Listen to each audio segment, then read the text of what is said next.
Hello there. Thanks for joining me at 12 p.m. right here on the Midday Update. It is Friday, which means it is the weekly roundup. Lots on the plate today. Of course, we're still in the week of Merdeka. Tuesday was a public holiday. Nonetheless, I think many Malaysians have also taken to social media to show how much they love their country and how really what it means to be Malaysian.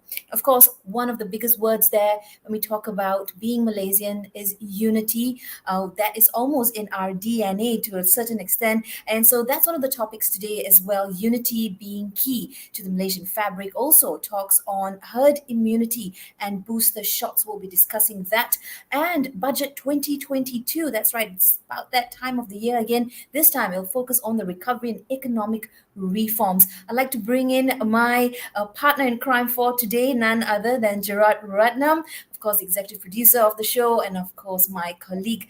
We have been together on TV for umpteen years now. But before you came to TV, you were with a radio. And of course, Bernama Radio is celebrating their 14th anniversary today, Gerard.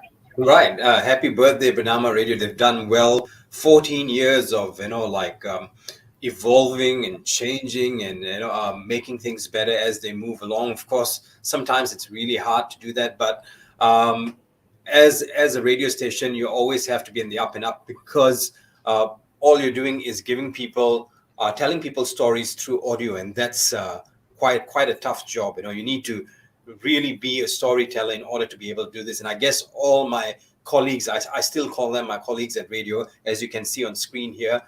All these people have been working there for years. And the different thing, what people don't know about radio like Bernama, and if you put them against someone like, say, a private station like Hot FM or Hits or whatever, their work is to not have talk sets that are 2 minutes long and play a song right after.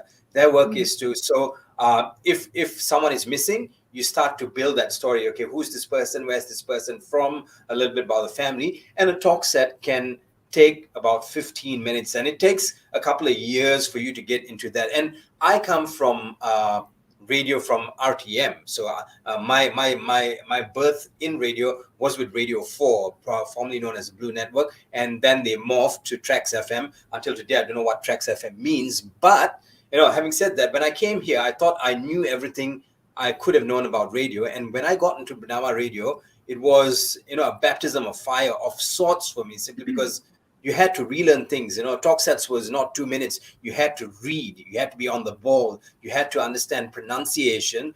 Simple things, like we take for granted in pronunciation, like stomach, we say stomach. Little things like that you had to get used to again to be a broadcaster on air through radio. So I guess the boys and girls at radio, and also just the like person that, just like that, we can put you on the stand and you can really give us an insight off the cuff. Well seasoned indeed, Gerard, and that's how you slipped so easily to do broadcast here as well with us at Bernama TV. But let's move on with what we have today in terms of tracking the week and some of the biggest story this week. Now, the Prime Minister, in conjunction with the National Day, he came out on Facebook, in fact, and he posted this. He said, or rather, he called on the Malaysian people to embrace the theme of this year's National Day celebration, Gerard. Mm-hmm. I think when it comes to the what the Prime Minister has to say, this has been said over and over again. And I think, I shouldn't be saying I think, I know full well that the people have a finger on the pulse. Everyone is doing their best they can. Everyone's giving way for other people to go. You can see that in society. It's very apparent in Kuala Lumpur. When you walk around Kuala Lumpur today, people will make way for you. Everyone's caring about the next person, and I guess we just need to stop that noise when it comes to politics. And fanning the fires of racial unity and whatever else should just stop at this point. I guess that is the biggest problem we have in this country. It's not the people. It's never been the people. The people have always been together. Yeah. That's right. But the Prime Minister also was reminding us, and in fact, he stated that Malaysians have to be more determined and strong in facing the numerous challenges that has been presented to us around the globe as well this year and last, and of course that in reference to the coronavirus. Yeah, Jessy, I know you can attest to this. Like when it comes to determination, when it comes to sports and all, as Malaysians, we're like, I don't know if I can do it. No, we know we can, but we keep telling ourselves, I'm sure you've seen this before, isn't it? That's right. The little voice in that head, the imposter Yeah. syndrome.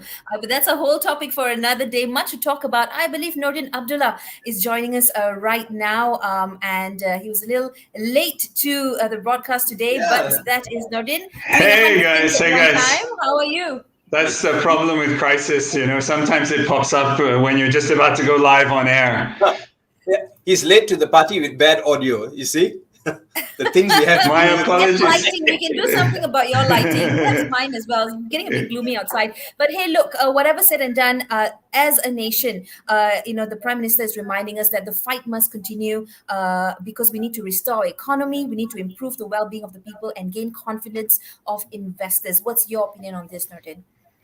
I think so, and I think the question is how do we develop this unity? And I like what Gerard was saying earlier. Really, people have started to come together as a team, and the word I like is keluarga. And keluarga and this idea of family is very much like what I like to talk about when it comes to crisis management. Is a community-based approach, and community is the next step up from family. So I think this is really the right strategy, and I think we're heading exactly in the right direction. Now it's down to the details. Getting those details right is going to be the hard part for dealing with this crisis. That's right. Well, while in crisis as well, there are many other things that we have to deal with, our lives, getting back on track, working from home, trying to keep our jobs. And one thing that perhaps we can go back to at a time where we're celebrating National Day is maybe the Ruku Nagara. It's got 5 principles, and time in, time out, even as kids in school, we have been, reminded that this is or is the pillar of what we stand for as a society, as a nation, Gerard. Right. So if you look at it now, and I think you were talking about this the other day, just to digress a little from the Ruku Nagara, I think you were mentioning about taking quotes from people, or rather our politicians, our Malaysians, and putting it out there. We know what politicians on the outside of Malaysia has said. We know what JFK has quoted, but do we know what Tunku Abdul Rahman said that many years ago? And I don't know why I'm on the side of the camera now for some reason. Having said that, you come to I the guess middle of the screen. yeah. There you go. So that being said, when it comes to the Ruku Nagara, I think it's beautifully written. A lot of people say it should be the preamble to the Constitution. I hope that will happen at some stage, because the Ruku Nagara is a great guiding principle for this country to move forward. We just need to not remember it once a year, but remember it in little ways every day. We don't have to make big paintings and murals about it. It needs to be somehow embedded in our hearts that we really care for this little, what I would call the preamble to the Constitution. I want to just call it that. That's right. I like just what you're want to saying there, recognize- Gerard. Yeah, go ahead, Jessy. But I think that preamble to the Constitution is amazing, because one of them is that key thing, which is adherence to the law. And when you realize that, then it's actually the supreme law of the country is the Constitution. And of course, the role that the king plays, and we've got a wonderful photo of His Majesty here, is that key understanding of this is how the constitutional democracy of Malaysia is going to work. And I think that's one thing that we've seen over the last few years is Malaysia has been able to understand really what it means to be a constitutional democracy, even though we've seen multiple crises roll out, even though we've seen all kinds of political things happen. The wonderful thing is we've still been able to maintain the rule of law. Mm-hmm. I know full well when it comes to putting out messages, or just bringing what do you call it, information to the people are getting it right. People understand. Now if you go on the street, makcik, you fasa 1, fasa 2 tu you faham. Ya, lepas ni fasa 3 saya rasa kita kena buat macam ni. People are already beginning to talk like this, and you understand that when you put a message properly on the ground, everyone keeps their head together and puts out the same message. People will understand it. It's the problem starts when we have mixed messaging going out all the time. Now you can see when you talk about phase 1, phase 2, phase 3, phase 4, people are on the ball already. I think the same can happen for the way we look at sports and the way we look at the Constitution, and also Ruku Nagara, if we put it in a palatable way. to the younger kids, and also make sure it becomes part of our everyday ethics at work somehow. One day a week we're doing something with regards to these things. It doesn't have to be big. It can be small things, even through WhatsApp. That's right. Now, of things, recovery and the new norm, our brand new health minister, in his first official press conference this week, he shared that steps are being taken by the government as we speak to prepare for a new set of SOPs that will help to guide the people, in terms of how we can live with this virus as we now sort of steer the ship, and this now becomes an endemic rather than a pandemic, Nordin. Yes, and one thing I like what YB Kyrie has done is he's actually taken data and made it more available for people. And I think this is one thing that when you look at the way governments around the world, if we talk about global benchmarking of governments, is the move towards open government. And you see those countries, especially in Northern Europe and in the Scandinavian countries, Australia, New Zealand. Open data, open source government is the way forward because people realize that they are able to get that information. And it's very much what Gerard was saying earlier about, maci dekat jalan dia faham, they actually know what is going on. They can tell you the details. If you jump in a Grab, if you jump in a taxi, the taxi driver knows the information.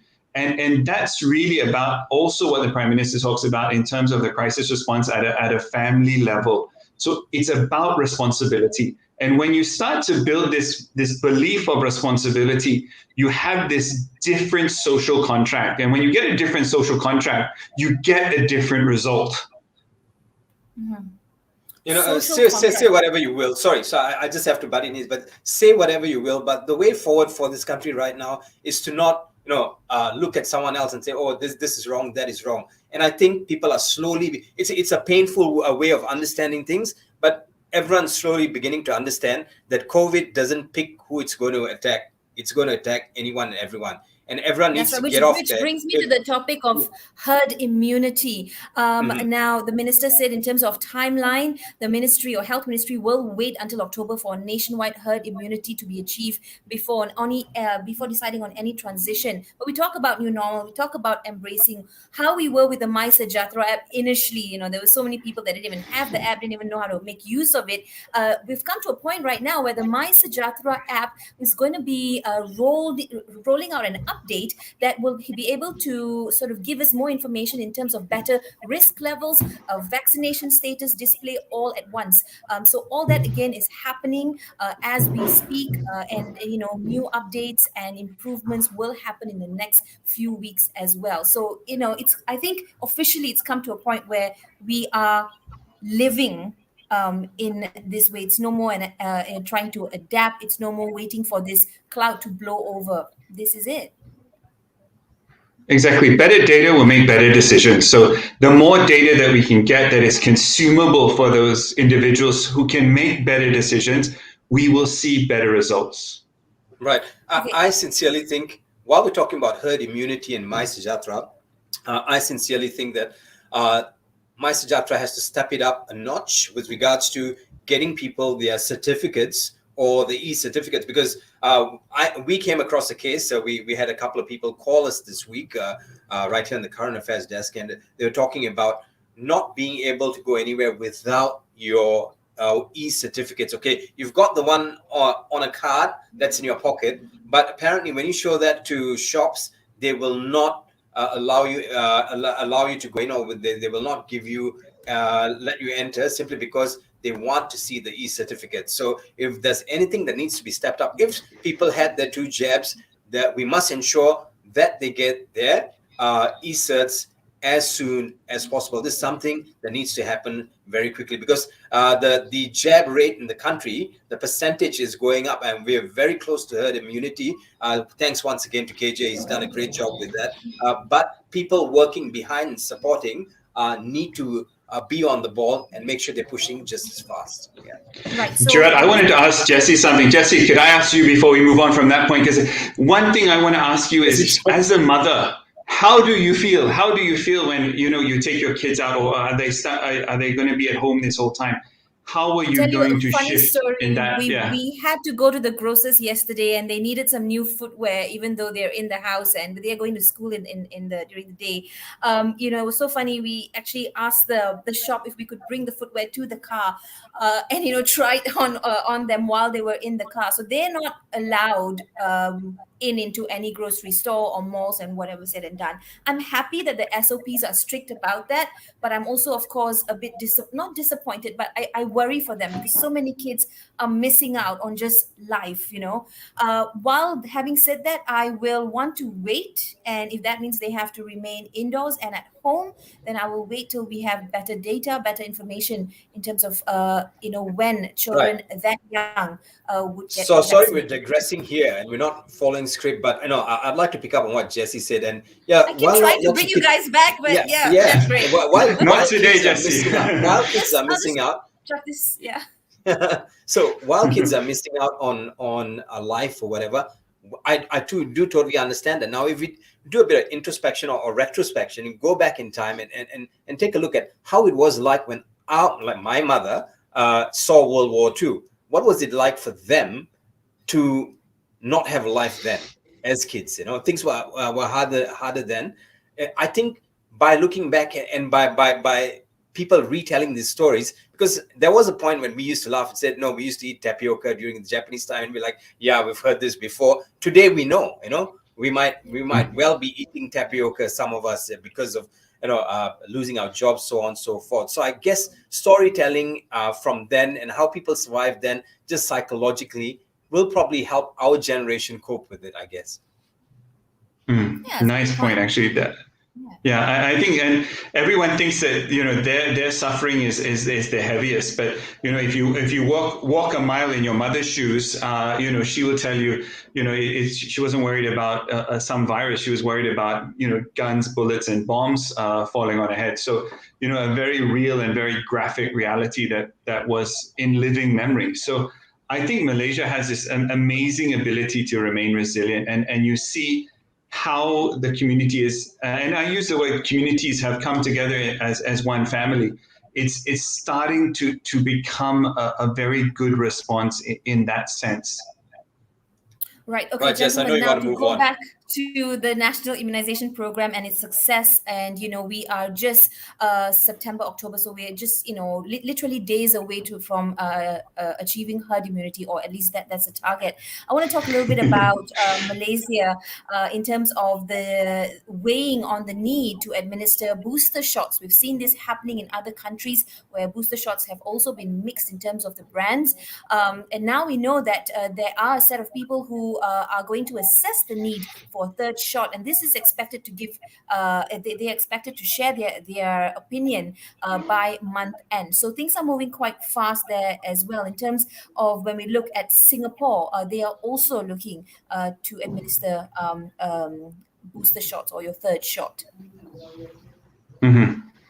I guess that's my turn. No, I think one of the things is, when you deal with a crisis, you anticipate. And if you look at the contracts, and if you look at the numbers of vaccines that Malaysia is contracted to buy from different suppliers globally, and you add that to the international effort together with countries like Japan, Australia, and the US in terms of getting extra doses, you realize that actually the government has already planned for that in a contractual way that they're able to deliver.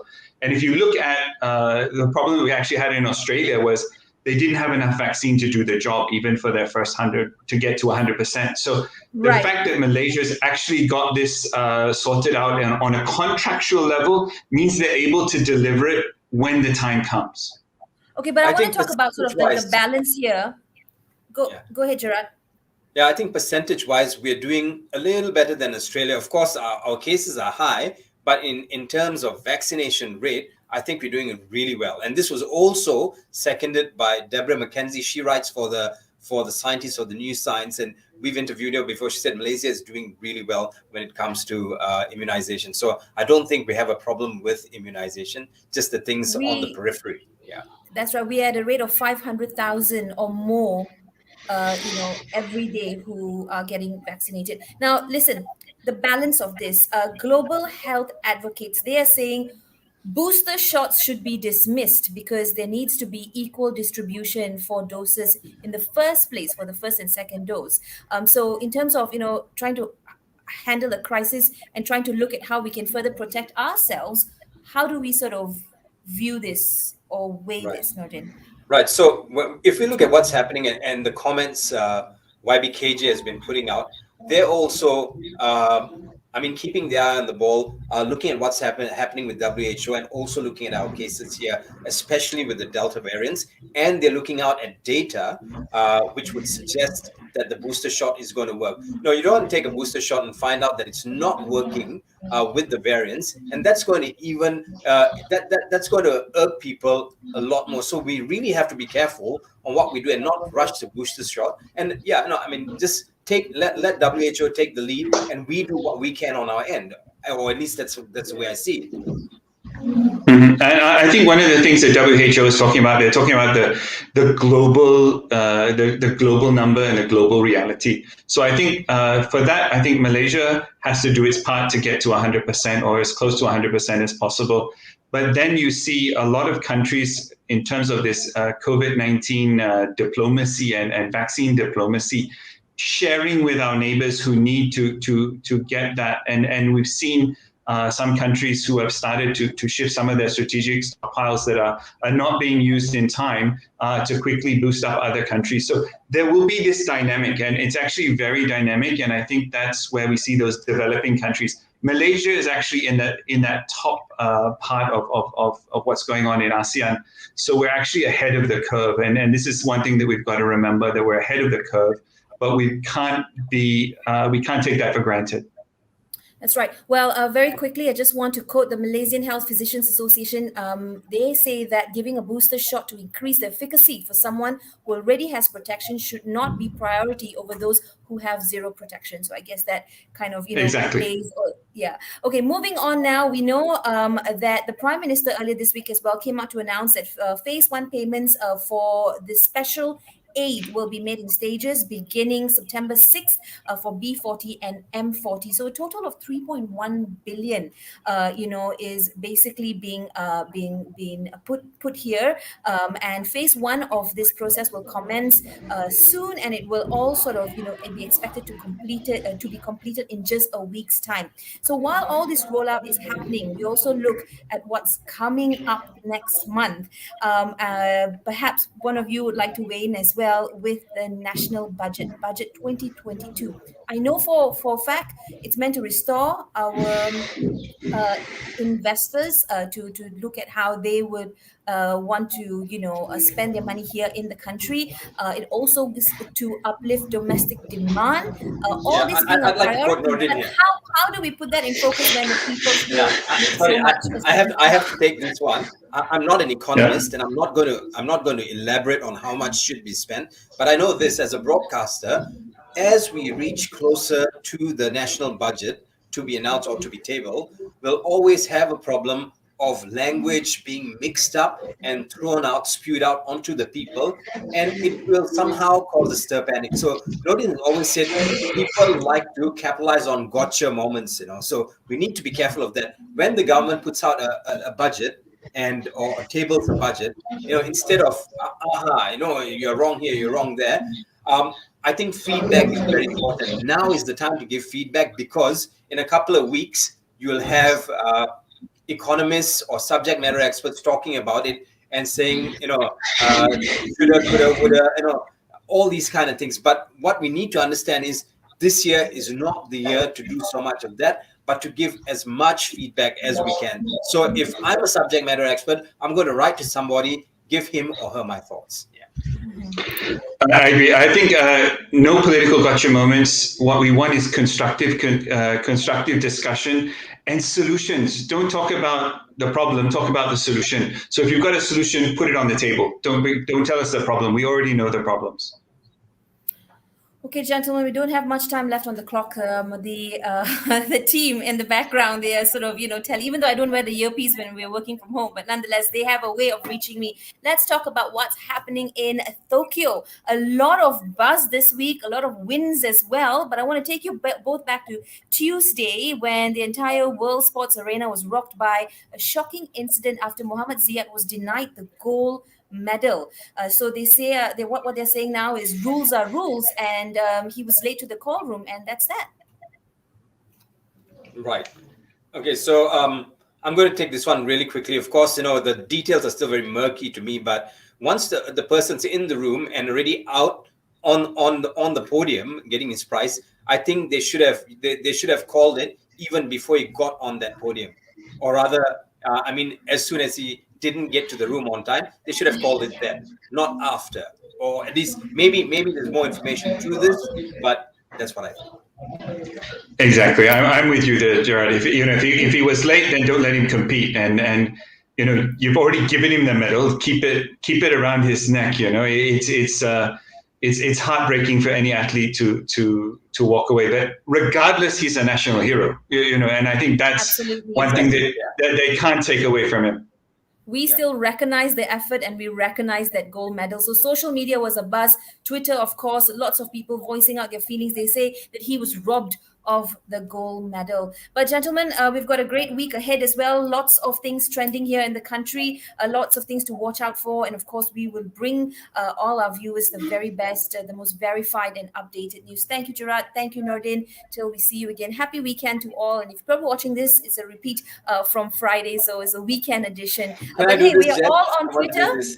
Little hard to break. We're all on Twitter. Please leave us your views, your thoughts. If you'd like to, start a discussion or just share with how you feel about some of the things that's happening here in the country.